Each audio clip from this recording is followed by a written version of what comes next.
আজকের মতো সবাইকে স্বাগত। আজকে আমরা আলোচনা করব ওয়েস্ট বেঙ্গল জয়েন্টের কেমিস্ট্রি সিলেবাস নিয়ে।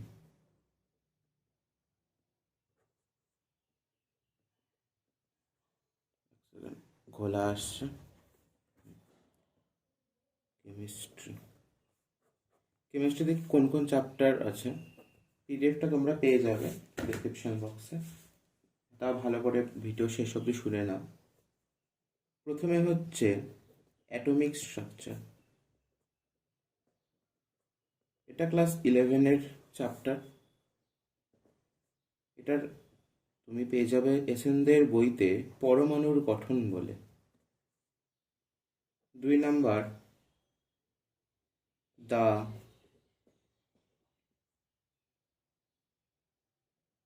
periodic table and chemical families।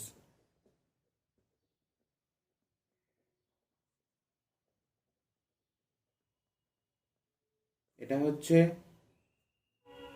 Class 11-এরই chapter পর্যায় সারণী ও মৌলসমূহের ভৌত ও রাসায়নিক একটু ডিস্ট্রাকশন চলে আসছিল তাই ভৌত ও রাসায়নিক ধর্মের পুনরাবৃত্তি। 3rd নাম্বার, এদিকে চলে আসছে একটু।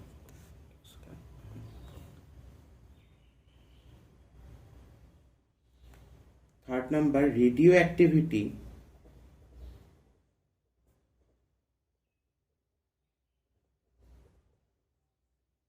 and nuclear chemistry।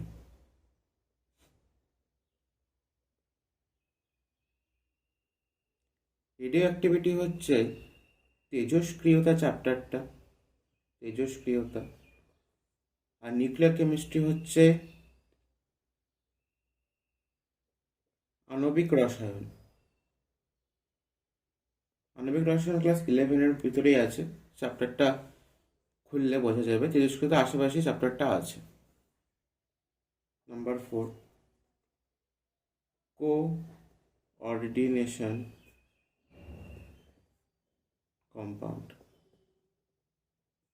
Coordination compound হচ্ছে ক্লাস 12-এর জটিল যৌগ চ্যাপ্টারটা। একটা চ্যাপ্টার আছে যে complex compound and coordination compound, ওই চ্যাপ্টারটা ক্লাস 12-এর। 5th নাম্বারে কেমিক্যাল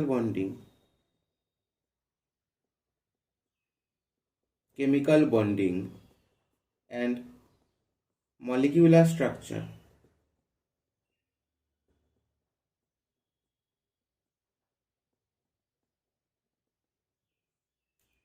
কেমিক্যাল বন্ডিং হচ্ছে রাসায়নিক বন্ধন, আর মলিকুলার স্ট্রাকচার হচ্ছে আণবিক গঠন। আসলে এই যে নিউক্লিয়ার কেমিস্ট্রি, এটা আণবিক রসায়ন হয় না, কিন্তু তেজস্ক্রিয়তার আগে বা পরে একটা চ্যাপ্টার এরকম পাবে, ওই চ্যাপ্টারটা এটা। অনেক ডিসকাশন করার পর এই চ্যাপ্টারটা বেরিয়েছে। তোমরা একটু দেখে নিও, ঠিক আছে? তোমরা একটু ভালো করে দেখে নিও যে তেজস্ক্রিয়তার আশেপাশে কোন চ্যাপ্টারটা নিউক্লিয়ার কেমিস্ট্রি নামে দেওয়া আছে। 6 নাম্বার, আমি আবারও বলে দিচ্ছি, মেন কিন্তু ইংলিশ যেটা লেখা আছে সেটাই। বাংলায় এটা রূপান্তর করা হচ্ছে। 99% চ্যাপ্টার মিলে যেতে পারে, বাট 1-2 চ্যাপ্টার হয়তো বাংলায় যে মানেটা লেখা হচ্ছে সেটা নাও হতে পারে। সেক্ষেত্রে ইংলিশ যে চ্যাপ্টারটা লেখা আছে সেটাকে বিবেচনা করা হবে, যদিও বা এসেনদের বইতে প্রত্যেকটা চ্যাপ্টারের শুরুতে তার ইংলিশ নামটা দেওয়া থাকে, তো সেখানেই করলে হয়ে যাবে, ওটাতে কোনো চিন্তা নেই। এমনি সিলেবাস এখানে সম্পূর্ণই বলে দেওয়া হচ্ছে। এবার 12-এর আরেকটা চ্যাপ্টার সলিড স্টেট, যেটা হচ্ছে পদার্থের কঠিন অবস্থা। পদার্থের কঠিন অবস্থা। এবার আমরা আসবো 9 নাম্বার চ্যাপ্টারে। 9 নাম্বার, 9 নাকি, সরি সরি সরি। এবার আমরা 7 নম্বর চ্যাপ্টারে লিকুইড স্টেট। এটা হচ্ছে পদার্থের তরল অবস্থা, 11 চ্যাপ্টার। 8 নম্বর গ্যাসিয়াস স্টেট।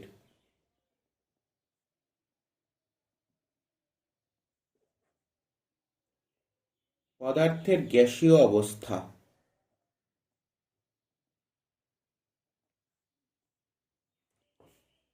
9 নম্বর chapter chemical এনার্জেটিক্স।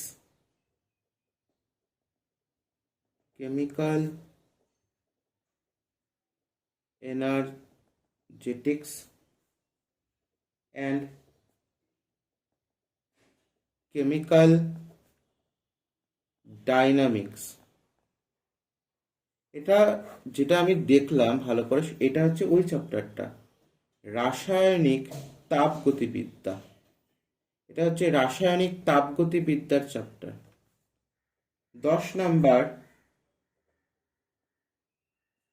Physical chemistry. Physical chemistry, আচ্ছা এটাই তো, না না, physical chemistry and solutions. Solutions তো হচ্ছে দ্রবণ, যেটা ক্লাস 12-এর আন্ডারে পড়ে। ফিজিক্যাল কেমিস্ট্রি হচ্ছে ভৌত রসায়ন, এটা ক্লাস 11-এ তোমরা পেতে পারো। ভৌত রসায়ন অর্থাৎ ফিজিক্যাল কেমিস্ট্রি রিলেটেড যে যে টপিকটা আছে সে সব টপিক কভার করবে। তার মধ্যে ক্লাস 12-এর পদার্থের কঠিন অবস্থা, তড়িৎ রসায়ন, রাসায়নিক গতিবিদ্যা, এগুলো হবে। আমি লিখে দিচ্ছি, একটু আগে কঠিন অবস্থা বলা হলো, সেকেন্ডে হচ্ছে দ্রবণ, থার্ড হচ্ছে তড়িৎ রসায়ন, 4th নাম্বারে হচ্ছে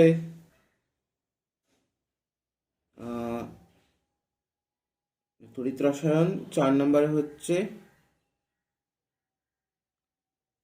রাসায়নিক গতিবিদ্যা। পরপর 5টা চ্যাপ্টার ক্লাস 12-এ। 5th হচ্ছে পৃষ্ঠতলীয় রসায়ন।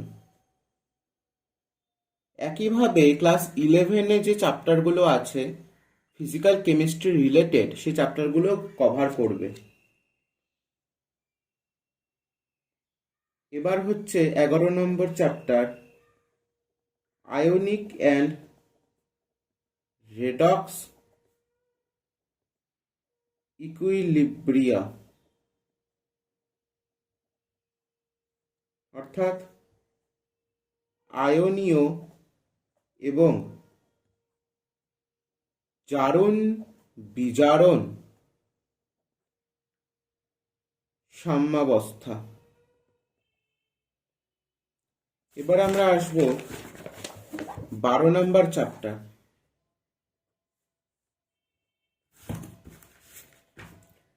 12 নম্বর চ্যাপ্টার হচ্ছে হাইড্রোজেন। এটা 11-এর চ্যাপ্টার, হাইড্রোজেন। তোমাদের পিডিএফ প্রোভাইড করে দেওয়া হবে, কিন্তু আমি অনুরোধ করছি তোমরা শেষ অবধি ভিডিওটি দেখো, তাহলে তোমরা সম্পূর্ণটা বুঝতে পারবে। 13 নম্বর হচ্ছে chemistry of non metallic elements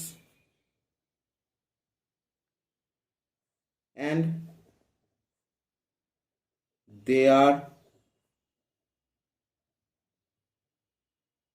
compounds. এখানে হচ্ছে আমি অন্তত এটা মনে করি যে এই ক্ষেত্রে তোমাকে specially P block, S block, D block এবং এফ ব্লক, এই 4টা ব্লক পড়া অবশ্যই উচিত, কারণ সেখানে মেটাল নন মেটাল সব পড়ে। কারণ 14 নম্বর আর 15 নম্বর এই দুটো টপিকই হচ্ছে মেটালস আর ইন্ডাস্ট্রির উপরে। সেখানে বিভিন্ন রকম বিক্রিয়া লাগবে, অর্থাৎ এক কথায় বলতে গেলে সমস্ত ইনঅর্গ্যানিক কেমিস্ট্রি। ক্লাস 11 এবং ক্লাস 12-এর যতগুলো ব্লকের চ্যাপ্টার আছে, এস ব্লকের, পি ব্লকের, ডি ব্লকের আর এফ ব্লকের বিভিন্ন রকম পরিবার, ক্লাস 12-এ তোমরা পড়বে নাইট্রোজেন পরিবার, অক্সিজেন পরিবার, ফ্লুরিনের পরিবার বা হ্যালোজেন পরিবার, নোবেল গ্যাসের পরিবার, এর আগেও হচ্ছে ক্ষারীয় মৃত্তিকা মৌলের পরিবার, ক্ষারীয় মৌলের পরিবার, সে সমস্তগুলো তোমরা ভালো করে পড়ে রাখবে। 16 নম্বরে হচ্ছে পলিমার, এটা ক্লাস 12-এর চ্যাপ্টার। পলিমারকে বাংলায় পলিমারই বলা হয়েছে, শেষের দিকে চ্যাপ্টারটা পাবে তোমরা ক্লাস 12-এ। 17 নম্বর চ্যাপ্টার হচ্ছে সারফেস কেমিস্ট্রি। একটু আগে আমি বললাম সারফেস কেমিস্ট্রি মানে হচ্ছে পৃষ্ঠতলীয় রসায়ন। ফিজিক্সের মতো এখানেও 20 থেকে 25টার মতনই চ্যাপ্টার থাকবে। প্রত্যেকটা সাবজেক্টে 20 থেকে 25টা করে চ্যাপ্টার আছে। প্রতিদিন যদি 2টো করে চ্যাপ্টার পড়া যায় তাহলে 1 মাসের মধ্যে সিলেবাস কমপ্লিট হয়ে যেতে পারে। তো আমি সেই চেষ্টাটাই করব। 18 নম্বর হচ্ছে, ভালো করে শোনো, কেমিস্ট্রি অফ কার্বন কম্পাউন্ডস। অনেক কিছু ভাবনা চিন্তার পর আমি যা বুঝলাম, এক্ষেত্রে সমস্ত অর্গ্যানিক কেমিস্ট্রি তোমাকে পড়তে হবে। সেখানে কি কি আছে আমি বলছি। সমস্ত organic কেমিস্ট্রিতে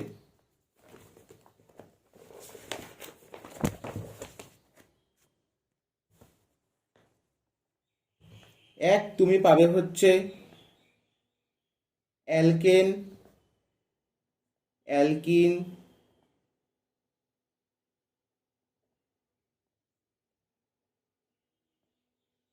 অ্যালকাইন।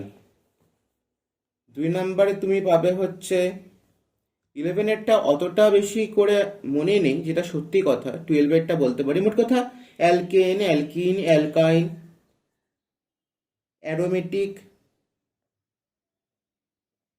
Hydrocarbon.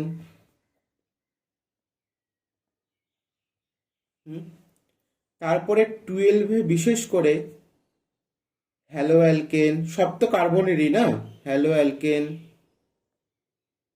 Hello arene, alcohol, phenol, ether, aldehyde, ketone, carboxylic acid, nitrogen ঘটিত জৈব যৌগ, এই সমস্ত কিছু পড়বে। বোঝাই যাচ্ছে যেটা খুব ইম্পর্টেন্ট। 19 নম্বর কনসেপ্টে বা 19 নম্বর চ্যাপ্টারে পড়বে হচ্ছে এনভায়রনমেন্টাল কেমিস্ট্রি।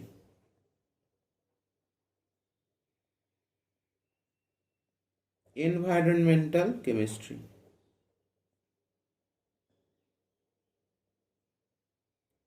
অর্থাৎ পরিবেশ রসায়ন। 20 নম্বর চ্যাপ্টারে পড়বে হচ্ছে শুধু কম্পাউন্ডস। শুধু কম্পাউন্ডসের তো মানে যৌগ হয়, কিন্তু এখানে কোন কোন যৌগ, জটিল যৌগ, জৈব যৌগ, অজৈব যৌগ সমস্ত। তাহলে কি কি, জটিল, জৈব, অজৈব সমস্ত রকম যৌগ, তাদের ধর্ম, এগুলো থিওরি তোমাকে কভার করতে হবে। ঠিক আছে। তারপরে হচ্ছে 21 নম্বর অ্যারোমেটিক কম্পাউন্ড। কম্পাউন্ড 2 রকমের হয়, একটা হয় অ্যালিফ্যাটিক, একটা হয় অ্যারোমেটিক। অ্যারোমেটিক মানে হচ্ছে যেগুলো বন্ধন, জোর মানে কি বলবো, যেগুলো রিং চেন গঠন করে, অর্থাৎ শব্দটা খুঁজে পাচ্ছি না, শৃঙ্খল। একটা হয় অ্যালিফ্যাটিক মানে যেটার কোনো মানে যেটা প্রথম কার্বন আর শেষ কার্বন কোনোভাবেই পরস্পরের সাথে যুক্ত থাকে না, সেগুলোকে বলা হয় অ্যালিফ্যাটিক কার্বন। আর এরকম যৌগ যেটার প্রথম কার্বন শেষ কার্বনের সাথে কোনো একটা বন্ধনের মাধ্যমে যুক্ত থাকে, সেগুলোকে বলা হয় অ্যারোমেটিক কম্পাউন্ড। তো এরকম আকার, এটা তো আমি সাইক্লোহেক্সেন আঁকিয়েছি, সাইক্লোহেক্সেন। যদি আমি এখানে এরকম ট্রিপল বন্ড দিয়ে দিই তাহলে সেটা বেনজিন হয়ে যাবে। তো এরকম যে সাইক্লিক কম্পাউন্ড, সেগুলোকেই বলা হয় অ্যারোমেটিক কম্পাউন্ড। তো সেগুলো রিলেটেড যত কিছু আছে সব পড়তে হবে, যেরকম aromatic alcohol, aromatic ether, aromatic অ্যালকাইন, সব কিছু।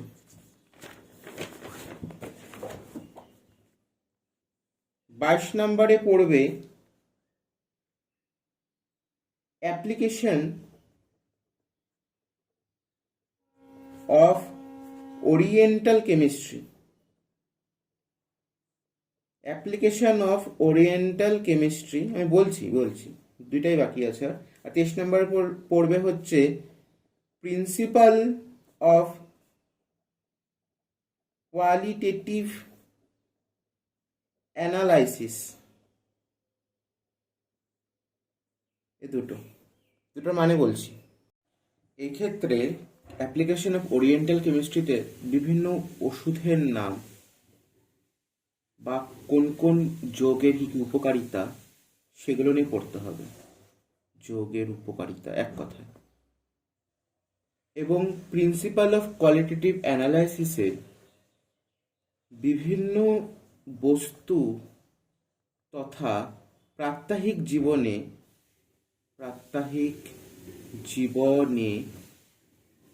আমরা যে সমস্ত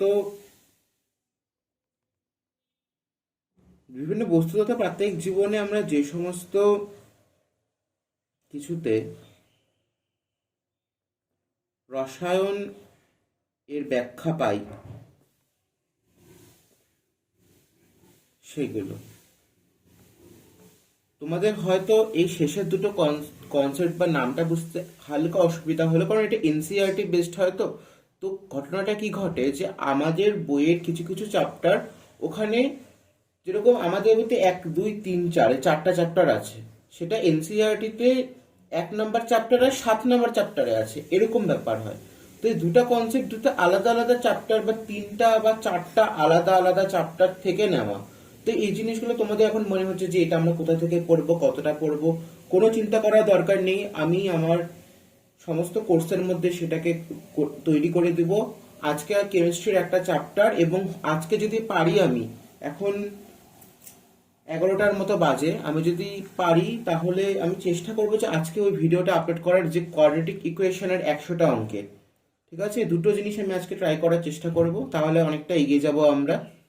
কালকে আমি একটু ব্যস্ত ছিলাম, তাই ভিডিও পোস্ট করা হয়নি সন্ধ্যাবেলা। আজকে চেষ্টা করবো সারাদিনে ভিডিও আপলোড করার। তাহলে আমি এখন আসছি। ঠিক আছে, তোমাদের সবাইকে ধন্যবাদ ভিডিওটি দেখার জন্য। Thank you for watching. তোমরা ভালো থেকো, সুস্থ থেকো।